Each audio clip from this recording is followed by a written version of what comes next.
Welcome to Inside the Castle, the podcast that goes behind castle doors to have real conversations with real people about solving the nation's toughest challenges. I'm one of your hosts today, Aaron Snyder. And I'm Angie Fryermuth. Today we're looking back and celebrating more than 100 episodes of Inside the Castle, and we have a special guest with us for the second time, Lieutenant General Scott Spellmon. General Spellmon, thanks for joining us here today. Angie and Aaron, thanks. It's a pleasure to be with you. So looking back on more than 100 episodes of Inside the Castle, it's pretty crazy to me, Angie, that we've been doing this now for really almost 2 years. And, I was trying to think back of some of the episodes that really were most inspiring for me. And I always think back to the Diversity, Equity, Inclusion series and the Holocaust. I feel like the episodes that pull at my heartstrings have been the most exciting. And it's been a great run working with you as the co-host, and really appreciate all you've done here. So we kind of want to see what episodes, really struck a chord with you. Aaron, I would tend to agree that those episodes were some of my favorites. If I had to choose another series, it would be A Day in the Life of. It was always interesting to hear about the unique opportunities that are available within the Corps of Engineers. One of my favorites from that series was the dive team. Learning what they did and how difficult it was to perform some of their work was just fascinating. And not to mention that they train in the same facility that NASA uses to train their astronauts, which is pretty cool. So shifting back to our interview today, we last had you on Inside the Castle shortly after you'd taken command. And during that time, we talked about your priorities and USAC's future direction. A lot has occurred over the past year. Can you highlight key actions that have been taken to support priorities and USAC's future direction? Angie, absolutely. First, congratulations to both you and Aaron on your century episode, 100 episodes. That's amazing. Before we do that, I just want to thank both of you for doing these podcasts. You are, whether you know it or not, you are enabling communication across a very diverse organization that has a lot on its plate, a lot of work we're doing for the nation. People are working incredibly hard across the enterprise, and we always want to strive to communicate more effectively, and you are certainly help us doing that. Last month I was interviewing for our next Command Sergeant Major. It will be the 15th Command Sergeant Major of the U.S. Army Corps of Engineers, and one of the topics I was discussing with each of the nominees was just this, communication. How can we do it better? And one very seasoned Command Sergeant Major shared something with me that I wrote down and said, "Sir, if you haven't said it in the last 30 days, you haven't said it." So some of these things, Angie, you and Aaron have heard me say before, but I've been on leave for a couple of weeks, and I haven't said it in the last 30 days, so I think some of this bears repeating. But no, thanks for that first question. It has been a very busy fiscal year 22. We're getting into the home stretch. We have 5 weeks left in this fiscal year. And we've covered a lot of ground this year. I always like to go back and highlight the things that people always ask me, hey, what's on your mind? Well, I've got 23 things on my mind, and they're all objectives in our USACE campaign plan. But just a couple I'll highlight that I think I'm most proud of the team for getting done this past year. And the first one is UCP number 11, objective number 11, and that is to improve our consistency in partnering. We have worked with industry. It's been about 20 years since we have published any doctrine, any guidance to the field on this very important topic. So we published our partnering philosophy, outlined our principles that we call them the 3 C's, collaboration, communication, and commitment. And we published a partnering playbook as a guide. And now we just have to go out and execute. And we are. I am seeing and I'm hearing of good progress on this front when I meet with our industry partners, when I meet with congressional members, when I meet with Army senior leaders. But of course, there's always much more work to do, but I'm very proud of the work that's been done, and we'll keep that pressure on. I think I'd also highlight UCP objective number 8, and that is implementing our USACE research and development strategy. Praise to Dr. Pittman and the entire team down in Erdek, and of course all the MSCs and districts. We have published our first ever USACE-wide R&D strategy, and just background to this, why this was important to me and why I think this is important to the enterprise, it really gets after our ability to achieve our vision, and that is, of course, engineering solutions for our nation's toughest challenges, where today, if you look around the country, look at droughts, you can look at wildfires, you can look at harmful algal blooms, we don't always have proven construction solutions to get after some of these challenges. So we have to innovate and go find them, and that takes resources. And as both of you know, when you're in Washington, D.C., if you are fighting for resources, whether it's budget, whether it's people, you have to have a good argument and you have to have a plan. And that was the driver behind the need for this strategy. And if I could, I just want to give you a couple examples to, again, communicate to the field what I'm talking about. First one, harmful algal blooms, right? We see these across the country, and then, down in Florida, we're in the process of building several billion-dollar reservoirs to treat water that becomes infected with this microcystine bacteria and produces harmful algal blooms. If you look at that, the cost of these projects, and they're going to be effective, but we're dealing with the problem after it's manifested, right? And if science today, if we can inoculate the human body to kill a bacteria, well, why can't we inoculate a water body to do the same thing? So we have a small R&D effort just on this topic going on right now on the west side of Lake Erie, working with the University of Toledo. Can we take an inoculation approach to a water body and treat it ahead of time safely that prevents increasing the toxicity of this bacteria and forming harmful algal blooms? Anyway, I'd like to see us expand and accelerate that effort. Another one I'd always like to mention, of course, is forecast-informed reservoir operations, incredibly important for the nation right now, particularly the western portion of our nation with the severe drought that we're undergoing. But every drop of water matters, and forecast-informed reservoir operations allows us to make every drop of water matter. What I would like to do is see us expand that effort to other corners of the country where we have changing precipitation patterns beyond the West Coast. And we have the ability to do that. It's going to take a little bit of investment. 2 additional data sets that we're pursuing. One has to do with plains snowpack and plains snowmelt. That program is being stood up today. A couple years to go on that, and great work by Northwest Division on the upper Missouri River. And then we have to get some additional data sets on rain on snow events. So think back to the 2019 flood on the lower Missouri River, that bombogenesis that exceeded nearly every record we have on the books for the flooding that occurred. We've got to get some additional data there where we can take this incredible technology and make better water management decisions long before the water hits the ground. But let me stop there. It's been a busy year, and really, really proud of everything that the team has accomplished. Yeah, I'm consistently amazed at what the Corps of Engineers does and the breadth of knowledge and experience and really how we work to help the public.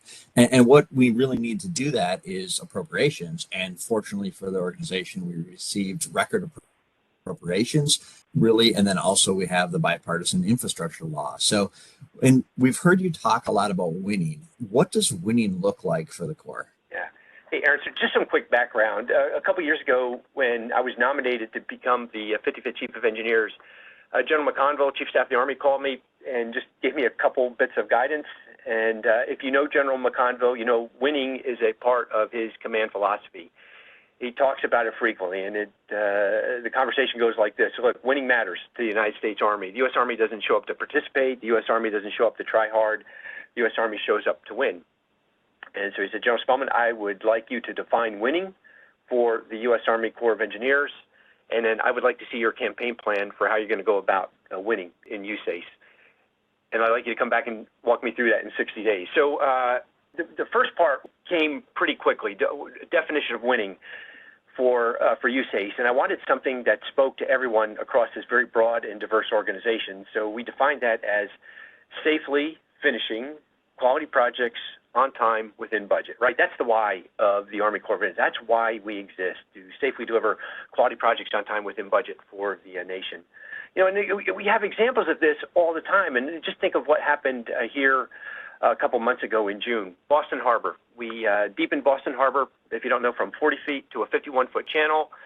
We delivered that project under budget, saved $68 million for the nation, and 4 months ahead of schedule. And so you start to dissect that. Well, that's a huge win, and not just for the region, but in the Corps, but for everyone. So what were the secrets for that? It was all in the basics. We had a great design. We had a great acquisition strategy, a superb contractor, a very strong project delivery team. That team was, that district, New England district, very good at partnering and applying the 3 C's that we just talked about, and of course, a very effective joint risk register. That's what winning looks like, and that's how we've defined it. But I think this conversation on winning has also helped us get better visibility on where we can and we have to do better. And that was the driver behind what I call CCIR number 8. And Aaron and Angie, you probably heard of it, Commander's Critical Information Requirement number 8. That's where I've asked the districts and our regions to report if they have a project where we exceed our contingency in cost.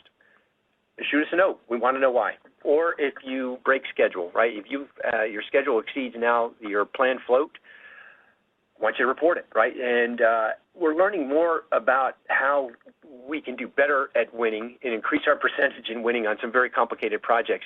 And the trends are everywhere. It's everything from work acceptance to cost estimating to scheduling to some quality assurance. And so that's what I am using in our executive governance meetings every quarter to get at these trends where we're having challenges out in the field. Look, and I've said this in testimony, and I'll tell everyone, the Corps of Engineers, we're not out there building Walmarts. Very seldom do two of our projects look alike, all complicated, all unique to the ground that they're built on. But we can always do better, and we want to do better, and that's where we're focusing our leadership engagements on how can we enable districts to better win for the nation and the Army Corps of Engineers. Recently, you changed the Revolutionize line of effort to innovation. And can you talk about the change and what you hope to achieve with this innovation line of effort? Thanks for that question, Angie. What we're doing here is, and I learned this from General Bostic, our 53rd Chief of Engineers. And General Bostic used to say, I am trying to communicate to a very complex organization in a way that I cannot be misunderstood. He would share with us some of his challenges, and that's what I thought I was having with the word revolutionize. And so I just changed it to the word innovate because everyone understands what innovate is. You can look it up in Webster's dictionary, right? It's about getting a new method or a new technique to get after some of these really sticky challenges we're seeing across the country. And again, so I chose the word innovate because, you know, as you look at 42 districts, 9 MSCs, 7 labs, multiple centers, all with unique cultures, it was just a way for me to get after thinking about problems that we're facing in different dimensions. And as I said earlier, some of these problems we don't have good construction solutions for at the moment, and so we've got to innovate. We've got to think new ideas, and we've got to put new thought and practices on the table for consideration. And that's really what I'm trying to get after with this word change.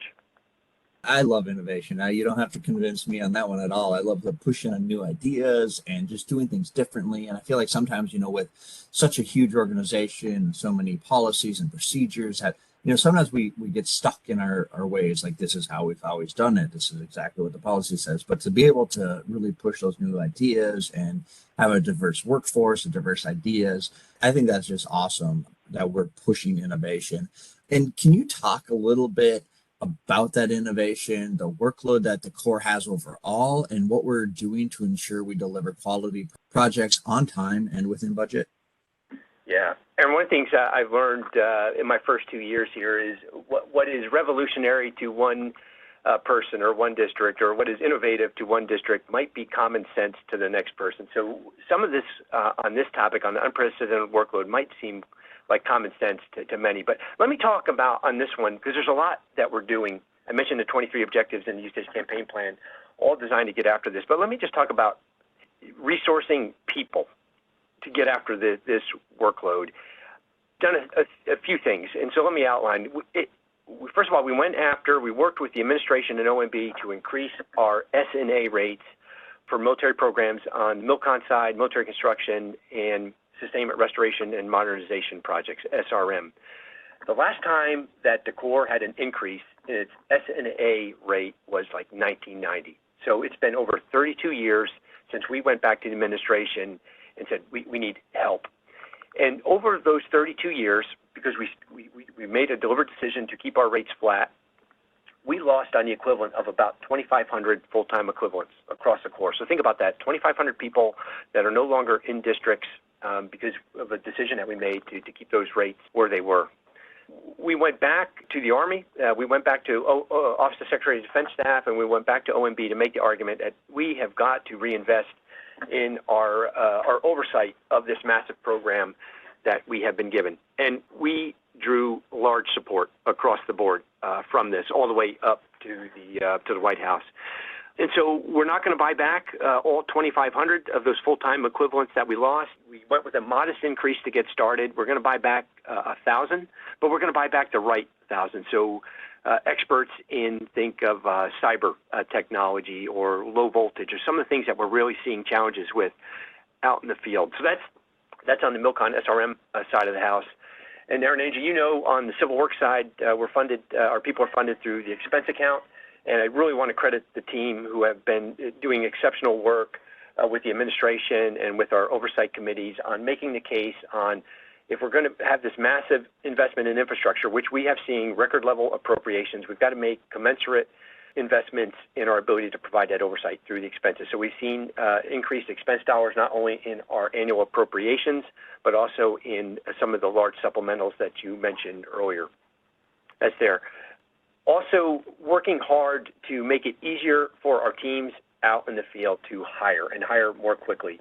You know, it takes a while to bring someone into the federal workforce, and we just can't take months to do that with the work that's in front of us. So I'm very happy of the work that Karen Payne and the HR community have done in increasing the amount of direct hire authorities that we have within the Corps. We are now above about 95% of our career fields within the Corps. We have a direct hire authority for, so many thanks to the Secretary of the Army for supporting that force. And this, if you talk to the PDTs out in the field, this has been a game changer for them.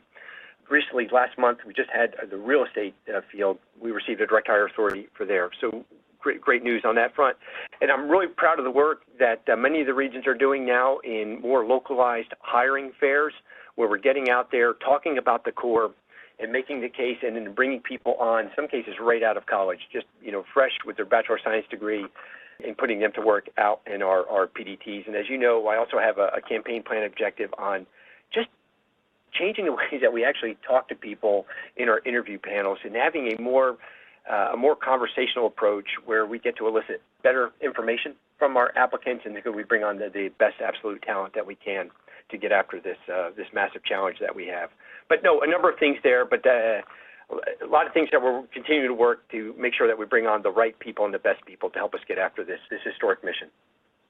Yeah, it's good. It's really important that we have the right people. And another place that I feel like we have the right people is a lot of times our sponsors, you know, so our sponsors have all these great resources available, and really we don't necessarily always leverage them. So, you know I've been a big proponent of alternative delivery in P3, where we partner closer to deliver, and then the federal loan program. So just trying to do things differently on the delivery side. So it's great to have the manpower resources we need, but let's look to leverage those to get us, you know, moving forward in the right direction to execute these missions.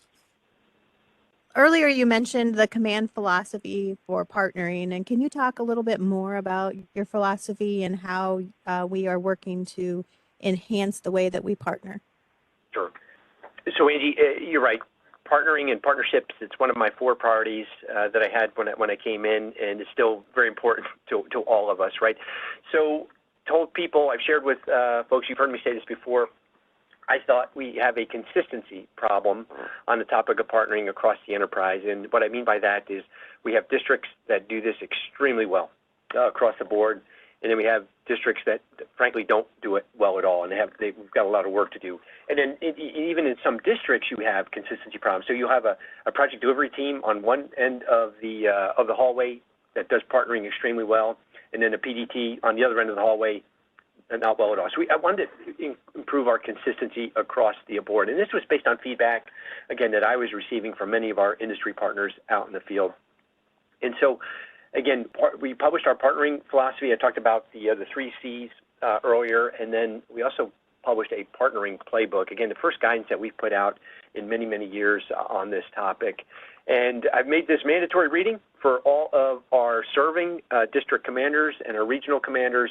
And it's a topic that I like to talk about as I get out and meet with our teams in the field. One of the first things I always talk about right after safety is I go right to the partnering and how are we doing and how are we applying these principles on a particular project site. And then it just allows me to share best practices across the enterprise. But this is something, we're not there yet.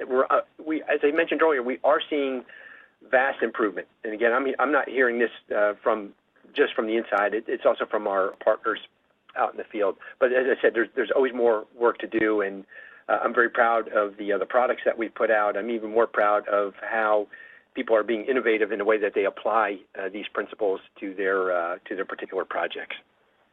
Yeah, I think that, partnering is super important, and being able to work and communicate and do things together is where we need to go. So really great effort there.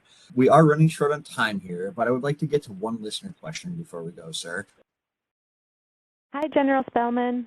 I am Carla Sparks from the Regional Planning Environmental Division North. My question for you is, how is the agency leadership proposing teams balance risk-informed decision-making, budget and schedule accountability, and risk and uncertainty? Will there be risk tenants identified where the enterprise is willing to take on more or less risk? Yeah.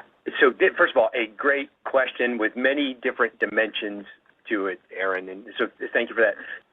My proposal is that we cannot talk about this enough. We have to talk about risk-informed decision-making frequently, and then we have to talk specifically on this topic, because I am coming to believe that there are no general answers here.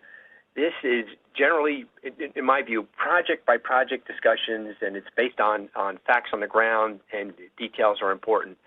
And I think the conversation should always start with who owns the risk, because it's not always clear who owns it. So let me just, maybe a couple of examples here might be helpful. I was called risk averse in so many words recently by another Army senior leader, someone senior to me, because of a recommendation that I made on a project. This senior leader, for all the right reasons, wanted to pull a project that was important to him to the left by about 3 years. And what I shared with the senior leaders, so they wanted to put this into the 24 program. On this particular project, again, not arguing that it wasn't important to the Army and to the soldiers that it was going to serve, but we didn't have a design done. We didn't have a cost schedule risk analysis complete. We didn't have an estimate, and we certainly didn't have a certification from the district that it could be built in the year that it was being programmed for. So you need all four of those things right before you take your, in this case, the 24 program to OSD. And it was due to OSD on the 15th of July here just a couple of months ago, and we had received this decision, this request from the Army senior leader just a month before. So there's no way to get 12 months of work packed into just a few short weeks. And so we took that recommendation all the way up to the Secretary of the Army, and the conversation went like this, and it started with, just as I recommended, who owns the risk? So several levels to this one. Well, the risk to the Army would have been losing the funding for this particular project, right? So typically, if the program goes to OSD and you don't have the estimate, you don't have the certification, you don't have a design or the cost schedule risk analysis, typically what OSD will do, they'll pull the funds and they'll put that to another project. And certainly when that program goes to the Hill in February timeframe, the Hill would pull the funds. So the risk to the Army would have been loss of funds for that project. The risk to USACE would have been, wow, we would have really rushed a design, possibly risked a design deficiency, and we'd have to go back and correct it. Most likely we would have gotten the estimate wrong if we had rushed it that bad, and that, of course, you're always risking an above threshold reprogramming with that. Now you're adding 8 to 9 months to the schedule with just that. Then, of course, there's risk to the soldiers and the commander that this facility was going to serve without having a quality facility. And so for all of the right reasons, we had this conversation on risk and who owned the different pieces of it, and I believe the Army made the right decision at the end of the day. The project was put back into the year program where it was originally resided.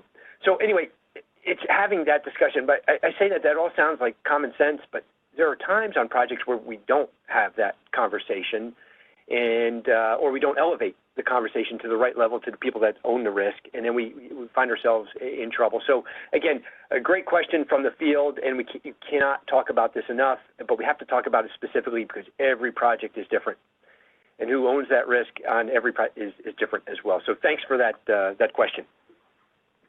Before we go, could you tell our listeners what inspires you and why you are passionate about the Corps of Engineers? It's our people. We have fantastic people in the Army Corps of Engineers, and I am blessed because I get to get out and see all 42 districts, all 9 regions, all the centers, all the labs. You just cannot come back home from any one of these trips. I'm getting ready to go out on another one tomorrow. When you meet and see the talented workforce that we have doing what they do out in the field each and every day, that's what keeps me fired up and wanting to serve in the Army Corps of Engineers, Angie. We have great people. Thank you, General Spellmon, for joining us today on Inside the Castle. We appreciate you and your insights. To our listeners, we want to hear from you. What topics are important to you and people you're interested in hearing from? Until next time, be safe, be innovative, and be revolutionary. Thanks for joining us for this Inside the Castle podcast. To provide your feedback, email us at cw.infrastructure.team@usace.army.mil.